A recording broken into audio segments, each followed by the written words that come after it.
Nagkunwaring tagalinis ng opisina sa loob ng 8 taon hanggang pinilit siyang sumakay sa fighter jet. Sa loob ng 8 mahabang taon, walang nakakaalam ng katotohanan tungkol sa babaeng nagwawalis sa sahig sa Riverside Air Force Base. Nakikita lang siya ng lahat bilang tahimik na tagalinis. Ngunit isang umaga nagbago ang lahat. Sampalin natin ng aral sa kababaang loob ang ating mahal na janitor, sabi ni Captain Mario Alvarez na bumobomba ang boses sa loob ng hangar. Itinuro niya si Teresa Aquino. Ipakita natin sa kanya kung ano ang pakiramdam ng pag-upo sa totoong upuan ng piloto. Napasigaw ng halakhak ang mga opisyal sa paligid niya, malamig at malupit sa maagang simoy ng hangin. Hindi kumibo si Teresa. Nakatayo siya ng matatag, mahigpit ang hawak sa walis gamit ang 2 kamay, nakatingin sa kulay abo ng sahig sa ilalim niya. Sa edad na 42, natutunan niyang huwag mapansin. Tahimik siyang kumilos, hindi tumitingala, at hindi kailanman lumalaban sa iba. Si Alvarez ay tipikal na tao ng lugar na ito, mayabang at may pakialam sa sarili. Anak siya ng isang senador, nakapasok si Alvarez sa Harvard dahil sa kapangyarihan ng kanyang pamilya. Hindi pa siya kailanman naharap sa tunay na parusa sa buong buhay niya. "Oh, ikaw yan!" sigaw niya. Mas malakas, ang mga bota niya ay kumakalansing sa konkreto habang palapit siya sa kanya. Ang tagalinis. "Alam mo ba ang problema mo?" Pangungutya niya. "Akala ng mga tulad mo, kaya niyong maging kahit ano dahil sa mga kalokohan ng pagkakaiba-iba ngayon." Pumikit sandali si Teresa. Bumalik ang alaala, ang dagundong ng makina ng F-22 sa himpapawid, ang saya ng kontrol sa isang 150 milyong fighter jet ng perpekto. Bago lahat ng iyon masira, bago ang mga kasinungalingan, bago mawala ang buong buhay niya, dahan-dahan niyang itinaas ang ulo. May ningning sa kanyang mga mata, hindi takot gaya ng inakala ni Alvarez, kundi isang mas malalim at mas mapanganib na bagay. "Sir, kailangan ko pang tapusin ang paglilinis sa North Sector," sabi niya, kalmado at patag ang tono. Ito ang laging sagot niya kapag sinusubukan siyang guluhin. Ngunit ngayon, hindi sila umatras. "Pwede namang maghintay ang paglilinis," sabi ni Alvarez na nakangiti. "Ang hindi pwedeng maghintay ay ang maliit mong flying lesson. Nestor, kunin mo ang gamit." Agad na nagmadaling kumuha si Lieutenant Nestor Soriano, paborito ni Alvarez at anak ng isang general, ng lumang flight suit at gas-gas na helmet. Hindi ito basta biro lang. Plano ito mula pa kagabi habang umiinom. Ang ideya, pilitin ang tagalinis na sumakay sa F-Shyam na 16, kunan ng video ang kanyang pagkabigo at i-upload online. Instant na kahihiyan, instant views. "Pakinggan mo, Teresa," ani Alvarez. Hinihila ang pangalan niya na parang biro lang. "Uupo ka sa cockpit na iyon at magkunwaring alam mo ang ginagawa mo at mag-e-enjoy kami sa palabas. Tawagin natin itong professional development." Naka-record na si Nestor, nakangisi sa ideya ng pagiging viral. Mas malalaki ito kaysa sa meme ng pusa na naka-pilot suit. Hindi sumagot si Teresa, kinuha niya ang gamit ng walang salita. Habang sinusuot niya ang suit, kumilos ang kanyang mga kamay ng eksakto at maalam. Inaayos ang mga strap, inaklasp lahat ng may kumpiyansa ng isang taong paulit-ulit nang gumagawa nito ng daan-daang beses. Walang nakapansin, pero ang katawan niya ay naalala parang pagbibisikleta. Tumingin si Alvarez sa maliit na grupo ng mga nanonood. "Mga ginuot ginang," sabi niya, "maghanda kayo na makita kung bakit dapat manatili sa lugar nila ang mga tulad niya." Tahimik na nilakad ni Teresa ang papunta sa F-Shyam na 16. Handa na ang jet para sa basic training flight. Puno ang tangke ng gasolina, nakahanda ang mga sistema. Habang umaakyat siya sa hagdan, bumalik ang isa pang alaala, ang kanyang huling misyon noong siya pa si Captain Teresa Phoenix Aquino. Subukang huwag magsuka sa jet, biro ni Alvarez. Mas mahal yang eroplano kaysa sa kinita ng pamilya mo sa 10 buhay. Ngunit may nangyaring hindi inaasahan. Pagkapasok niya sa cockpit para siyang umuwi, alam ng kanyang mga kamay kung saan pupunta. Mabilis at madali niyang nilibot ang mga kontrol. Nagbago ang kanyang postura, tumuwid ang likod, bumagal ang hininga. Parang nagbago ang hangin mismo. Napansin ni Alvarez at napangiti ng masama. "Hoy, wag mo yang hawakan," sigaw niya.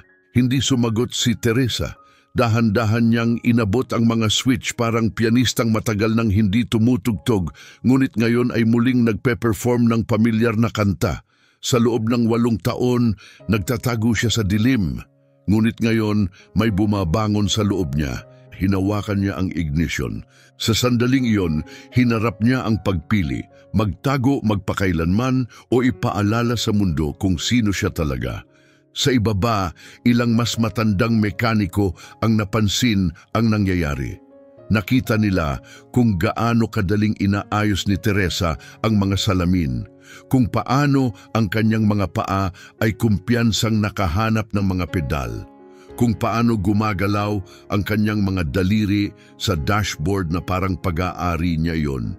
Hindi siya nagpapanggap, hindi siya nagkukwento lang, siya ay isang piloto.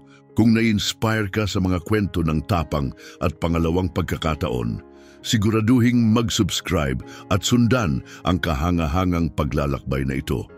Dahil ang hindi nalaman ni Captain Alvarez, ang tagalinis na ito ay hindi basta-basta. Isa siyang multo mula sa nakaraan na sinubukan ng Air Force na burahin. Sumunod ang tunog, ang dagundong ng makina ng F-7 ay pumuno sa hangar ng may perpektong lakas at precision. Tumigil ang bawat mekaniko sa gusali sa kanilang ginagawa at tumingin pataas. Sinimulan ni Teresa ang eroplano na parang nagawa na niya ito ng libu-libong beses dahil nagawa na niya. Hindi na ito biro. Ito ang simula ng pinakamalaking sorpresa na nakita ng base.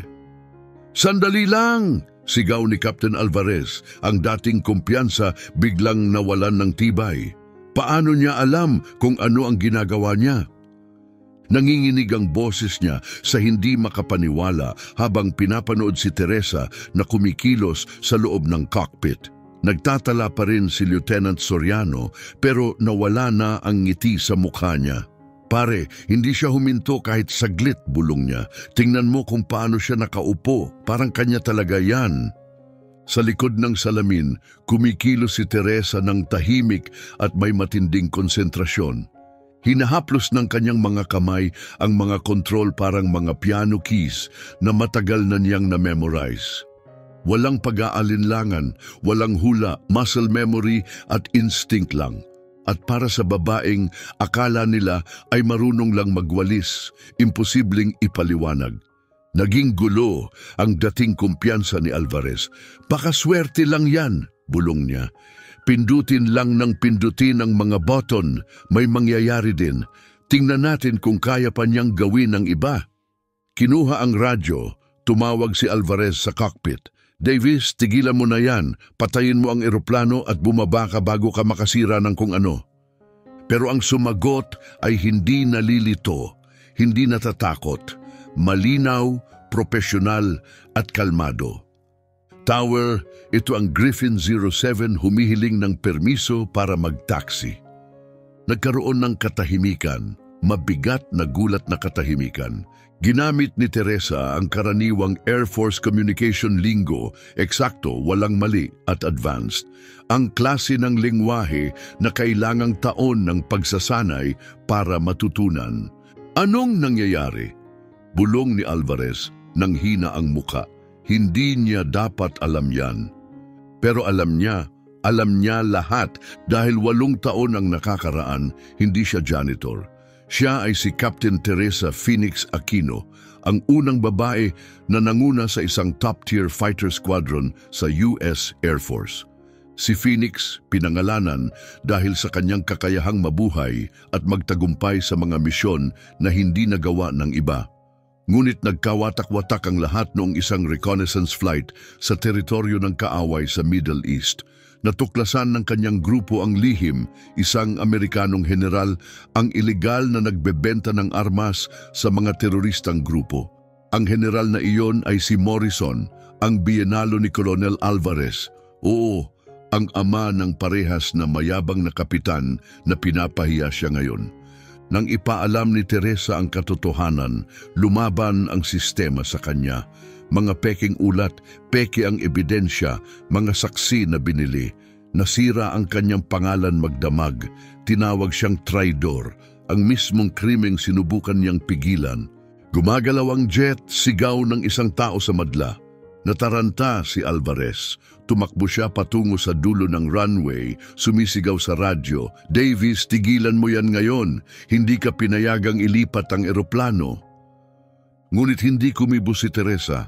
Maayos niyang ginabayan ang sasakyang panghimpapawid, pinanatiling tuwid at matatag, walang kapintasan ang kanyang taxiing. Kahit mga baguhan na piloto, hindi ito nagagawa ng ganoon kakinis. "Tawagan ng base security," sigaw ni Alvarez. "Ninakaw niya ang military jet. Ikukulong natin siya." Natutok si Soriano, hawak pa ang telepono at nagre-record. "Pero, Alvarez, nakita mo yan. Hindi yan swerte. Alam niya talaga ang ginagawa niya." "Tagalinis lang siya," sigaw ni Alvarez, namumula ang mukha at desperado. Siguro nanood lang siya ng mga video online at inisip na piloto siya. Pero sa isip niya unti-unting sumisibol ang pagdududa. Isang nakakatakot na pag-unawa. Sa loob ng maraming taon, naglakad siya sa mga pasilyo ng base na ito. Laging naroon ngunit madaling baliwalain. Pero ngayon, lahat ng mga maliliit na bagay na pinabayaan niya, kung paano siya kumikilos, paano niya pinapanood ang paghahanda ng mga eroplano, paano niya naiintindihan ang layout ng mga hangar, nagsimula ng magkapaliwanag. Nasa tarmac na ang F-6 na sa simula ng pangunahing runway. Humuhuni ang makina, bumubuhay ng may ritmo na kilala ng bawat piloto sa base. Sinunod ni Teresa ang pre-flight checks ng matalas na parang labaha.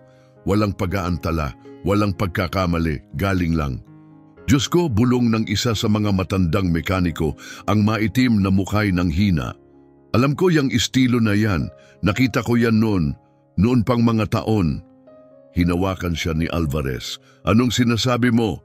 Wala po, sir," nanginginig na sagot ng mekaniko. May babaeng piloto noon. Tinawag siyang Phoenix. Ang paraan ng paglipad niya, parang ang jet ay bahagi ng kanyang katawan.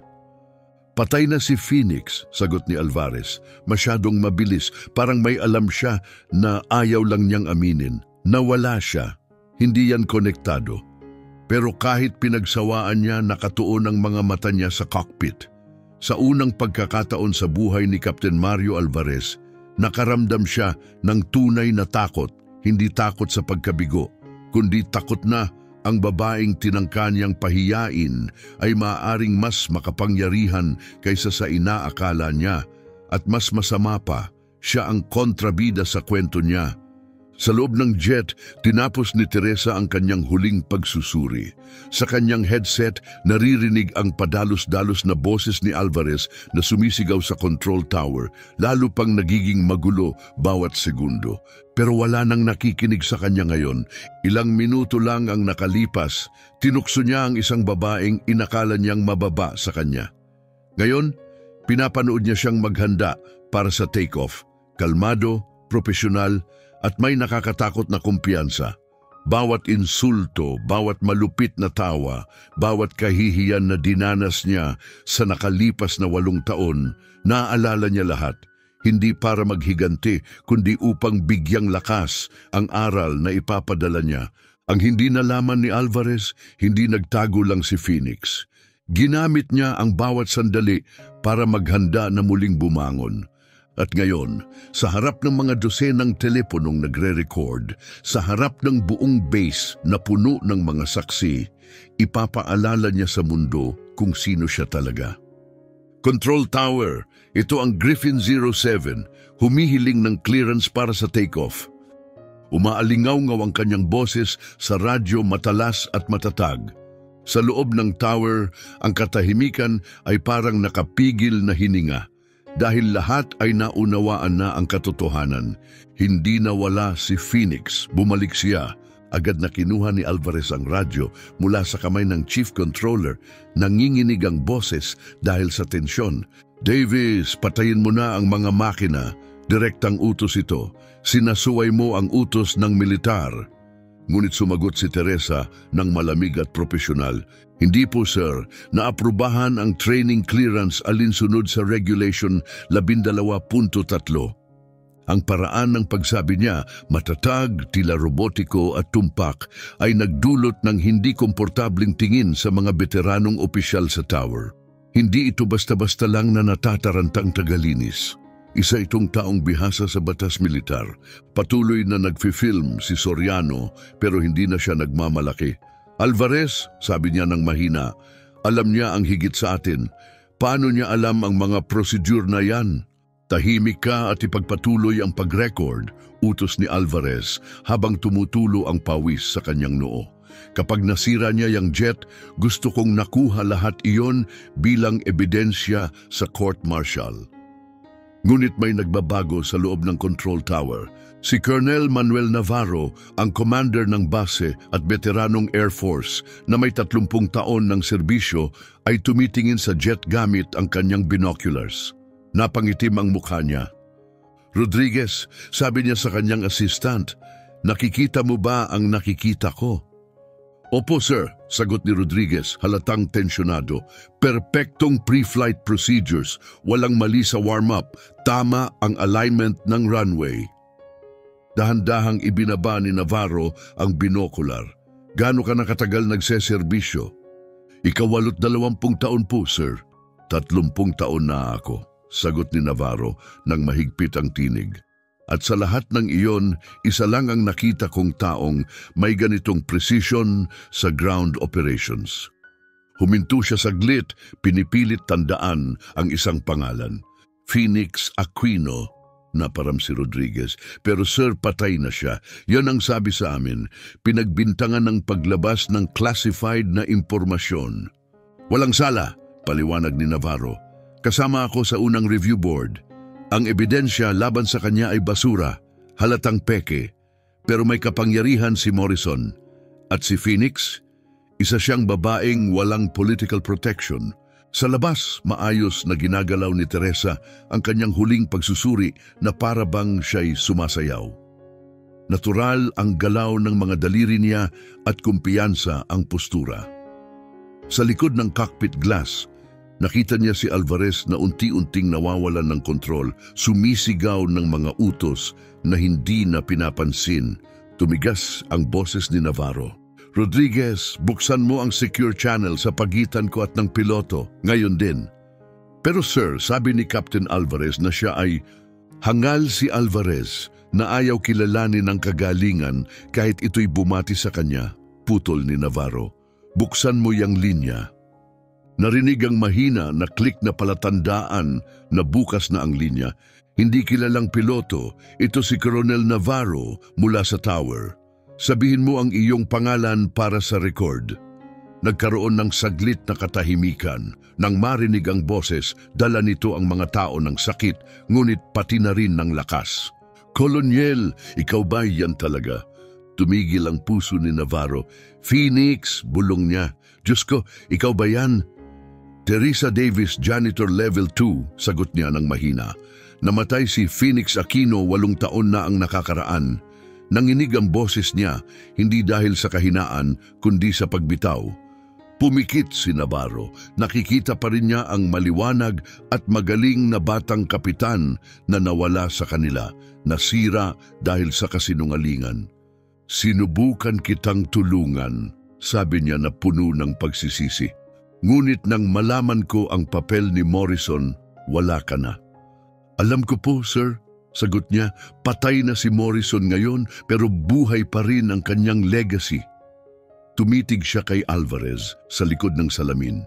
Yung lalaking sumisigaw doon sa labas, apo niya. Mabilis na tumama sa isip ni Navarro ang katotohanan. Ang mga taong sumira sa karera ni Phoenix ay nakapagtayo ng isang dinastyang may pribilehiyo. At ngayon, isa sa kanila ang nanluloko sa babaeng minsang kanilang niloko. 10 taon akong nilinis ang kalat niya, sabi ni Teresa. Nilinis ko ang kanyang mga banyo, pinakinggan ko ang kanyang mga racist jokes, at hindi niya kailanman naisip na ang babaeng naka-jumpsuit ay ang piloto na sinubukan ng kanyang pamilya na sirain. Pinanood ni Navarro mula sa taas habang sumisigaw si Alvarez sa radyo, pero wala na itong timbang sa salita. Hindi pinapansin ang kanyang mga utos, bumagsak ang kanyang autoridad sa harap ng lumalaking madla. Phoenix, tanong ni Navarro, may ebidensya ka ba ng orihinal na sabwatan? 8 taon ko nang kinokolekta iyon, sagot niya. Sa kama ng kamatayan, inamin ni Morrison ang lahat sa isang pari.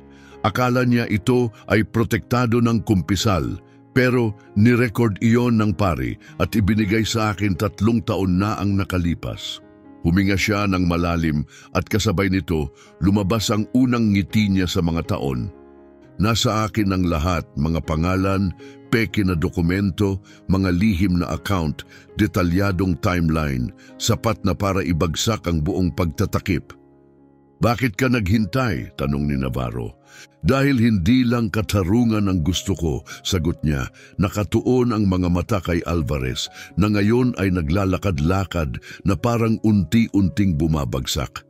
Gusto kong bumagsak sila sa kanilang sariling kayabangan. Ang mga lalaking tulad niya ay nauunawaan lang ang katotohanan kapag ito'y winawasak sila ng hayagan. Samantala patuloy na nagre-record si Soriano, ngayon ay live streaming sa kanyang social media. Dumadami ang mga nanonood, sumabog ang mga komento sa screen, sino siya? Mas magaling siyang lumipad kaysa karamihan ng mga sanay na piloto. Nagme-meltdown si Alvarez lol. Hindi nag-atubiling sagutin ni Navarro. Phoenix, naalala mo pa ba kung paano gumawa ng Alpha Class aerial demo? Agad na sumagot ang boses niya. Parang hindi ako tumigil, sir. Sige, gawin mo, sabi niya. Ipakita mo sa kanila kung ano ang hitsura ng tunay na piloto. Pinahintulutan ka para sa buong, walang limitasyong flight demo. Linisin mo ang iyong pangalan, hindi sa salita, kundi sa himpapawid. Ipakita mo sa kanila na hindi sila kailanman nabibilang sa iyong anino. Sa unang pagkakataon sa loob ng 8 taon, naramdaman ni Teresa ang isang bagay na noon ay nakalimutan niya, pag-asa na may layunin. Kopya Tower, Griffin 07 humihiling ng clearance para sa full demonstration. Malinis na para sa take-off, Phoenix, ipakita sa kanila kung ano ang tunay na kahulugan ng paglipad ng may dangal. Tugon ni Colonel Navarro ng matatag. Sa lupa, napagtanto na ni Captain Alvarez na nawalan na siya ng kontrol. Ang nagsimula bilang malupit na biro ay naging isang mas delikadong bagay, isang pampublikong paghaharap. Ang biglaang pagtaas ng tunog ng makina ng F-Shyam na 16 ay nangangahulugang isang bagay lang. Malapit nang umalis sa lupa. Tumingala siya sa malinaw na bughaw na langit. At sa unang pagkakataon sa kanyang buhay, ang lalaking nanlait, hindi pinansin at nanira sa kanya, nakaramdam ng tunay na takot. Sa dulo ng runway, inilagay ni Teresa ang eroplano sa tamang posisyon. Ang kanyang katahimikan, lakas at sakit, lahat ay naging matibay na pokus. Hindi lang ito palabas, ito ay muling pagkabuhay. Ito ang muling pagsilang ni Phoenix Aquino, ang piloto na sinubukang ilibing, ngayon ay bumabalik mula sa abo. Ang hindi nalalaman ni Alvarez, hindi lang siya makakapanood ng isang ordinaryong airshow. Mapapanood niya ang pagsikat ng isang alamat at ang kanyang sariling kahihiyan ang magiging apoy na magbibigay buhay sa kanya. Griffin 07, malinis na ang clearance para sa walang limitasyong demonstration. Buhayin mo ang himpapawid, sabi ni Navarro, ang boses niya ay naglalaman ng dekadang pagmamalaki. Sumigaw ang jet pababa sa runway.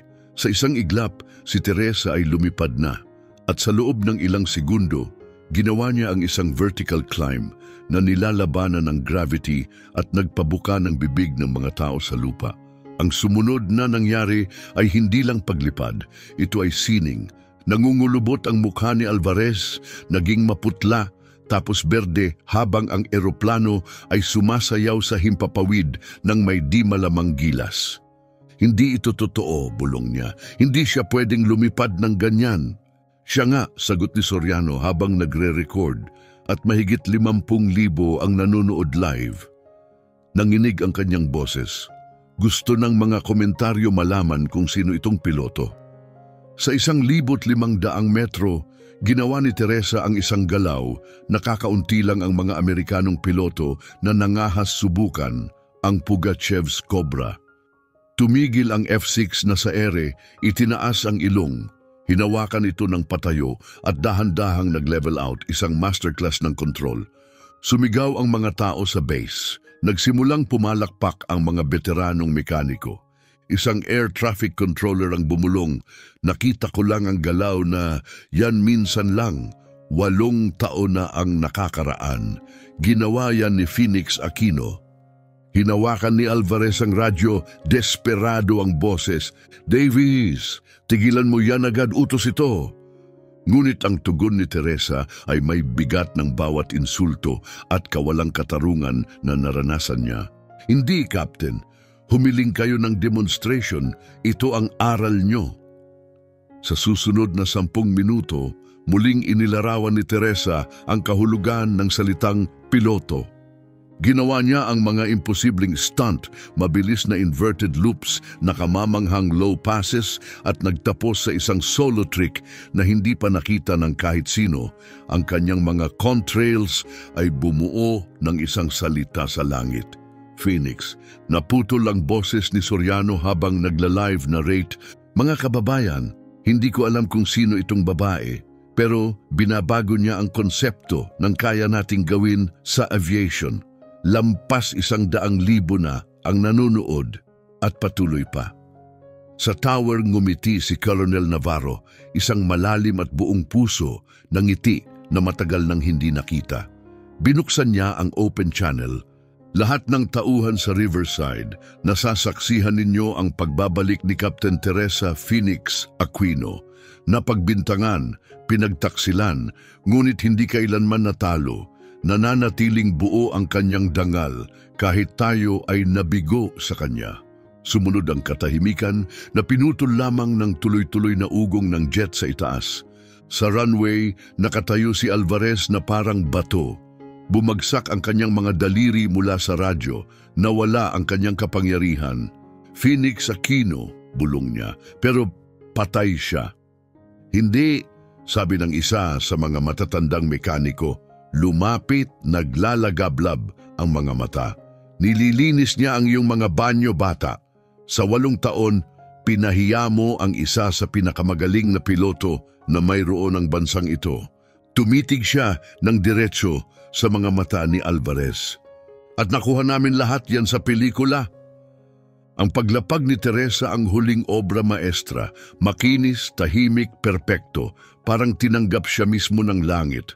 Humawak ang jet sa tarmac ng napakagaan para bang pinili nitong huminto sa paglipad ng kusa.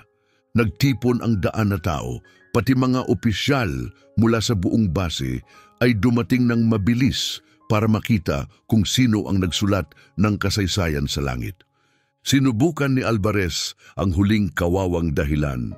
Walang patunay ito, sa tingin namin, natutunan lang niya magpalipad. Wala pa rin siyang halaga. Pero dumating ang boses ni Colonel Navarro sa loudspeakers. Captain Alvarez, iminumungkahi kong tingnan mo ang iyong telepono. Tiningnan niya at pumuti ang kanyang mukha. Ang video, #PhoenixJanitor, ay nasa lahat ng dako.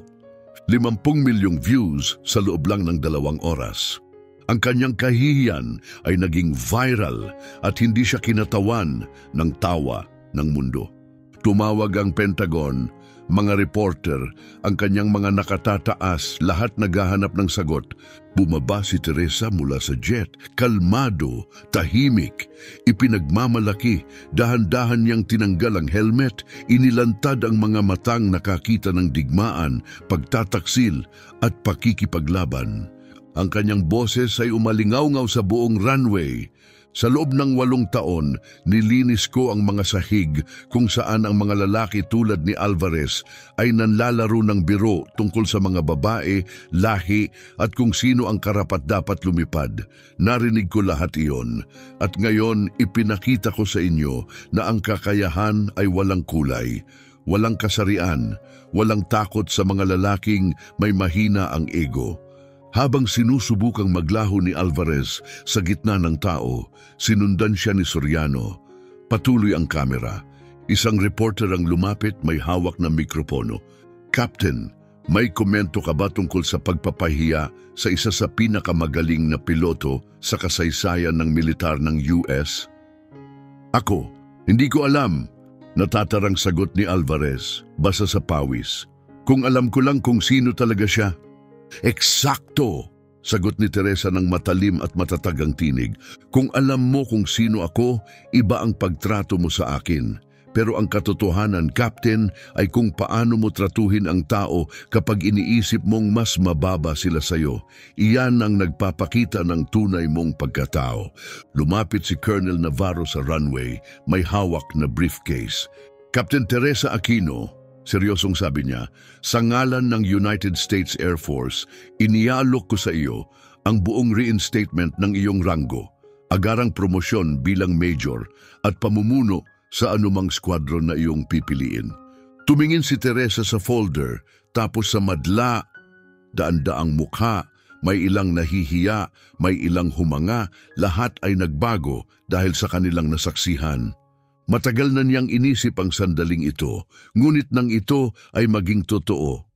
Nagulat pati siya sa sarili dahil hindi alam ni Alvarez ang pampublikong kahihiyan na naranasan niya ay simula pa lamang. Nagtipon si Teresa ng ebidensya ng 8 taon, patunay ng sabwatan na sumira sa kanyang karera, at ang makapangyarihang pamilya sa likod nito ay malapit ng bumagsak. Ngunit higit pa sa hustisya, maghahatid siya ng aral na hindi malilimutan ng mundo tungkol sa pag-aakalang maliit ang tunay na lakas. Hinawakan niya ang folder ng sandali pa, tapos tumingin pabalik kay Colonel Navarro at sa tahimik na madla. "Colonel," kalmadong sabi niya, "pinararangal ko ang inyong alok. Ngunit sa 8 taon na ito, natutunan ko ang isang bagay na hindi matuturo ng anumang titulo." Ibinalik niya ang folder. "Hindi ko kailangan ng ranggo para tukuyin ang sarili ko. Ako si Phoenix Aquino, may uniforme man o wala." Nanatili si Alvarez sa kanyang mga tuhod, pinapanood ang pagbagsak ng kanyang karera ng live. Patuloy na nanginginig ang kanyang telepono.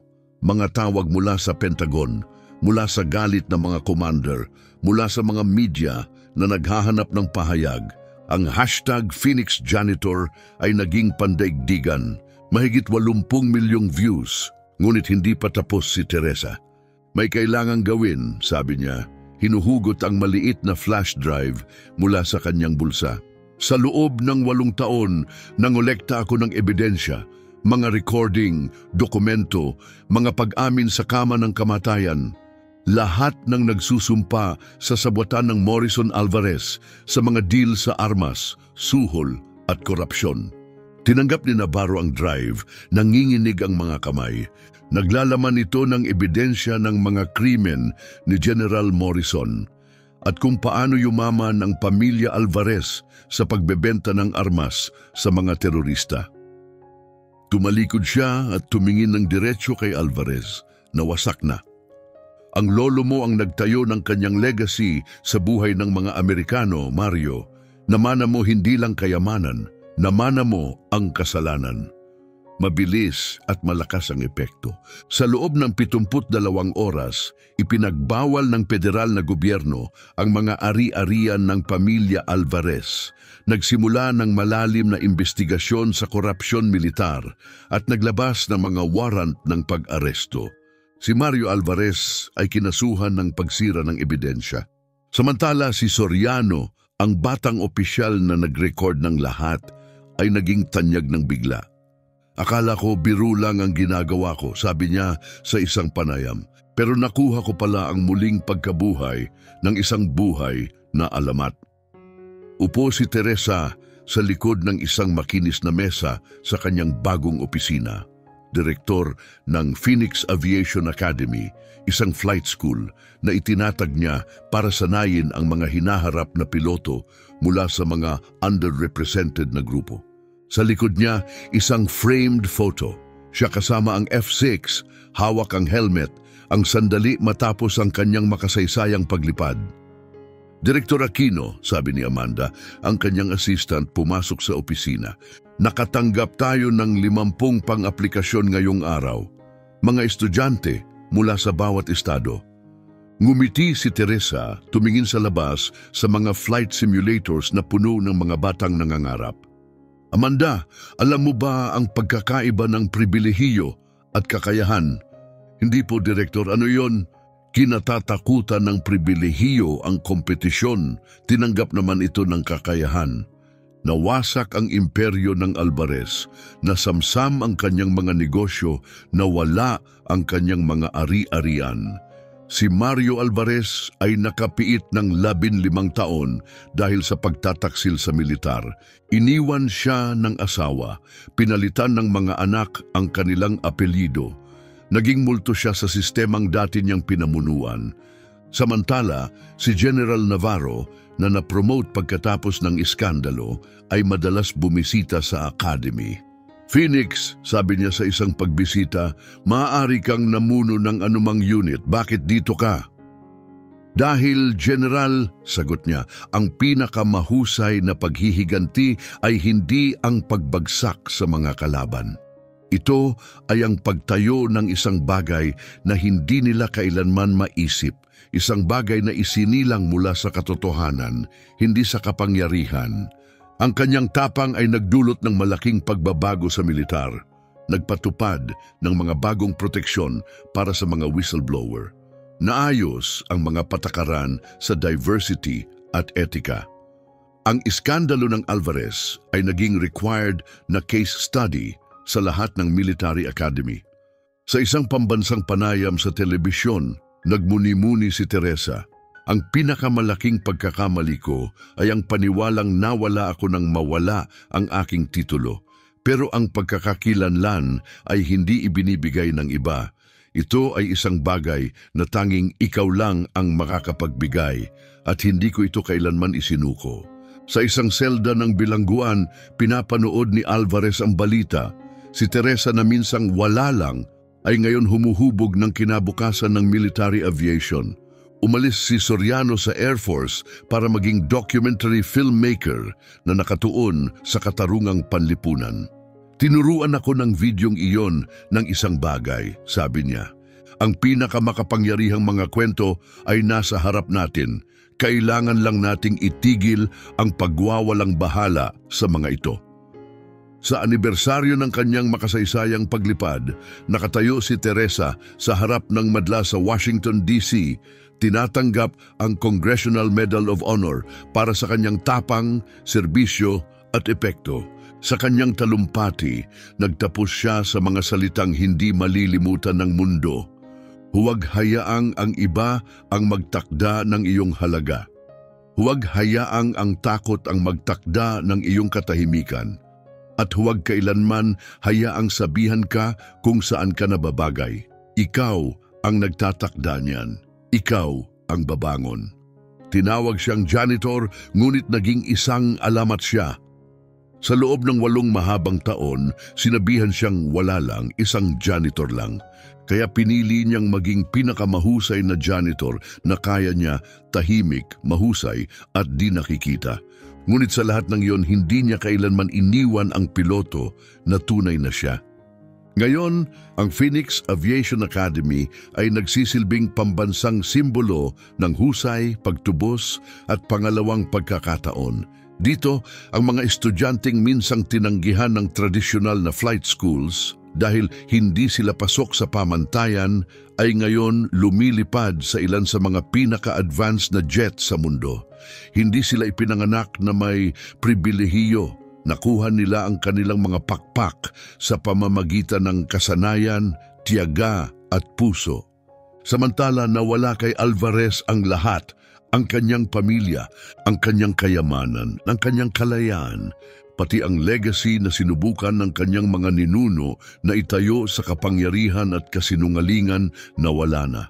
Pero si Teresa, nakuha niya ang isang bagay na mas makapangyarihan, patunay na ang dangal na pinananatili sa katahimikan ay nagiging isang hindi mapipigil na lakas kapag ito ay inilabas na.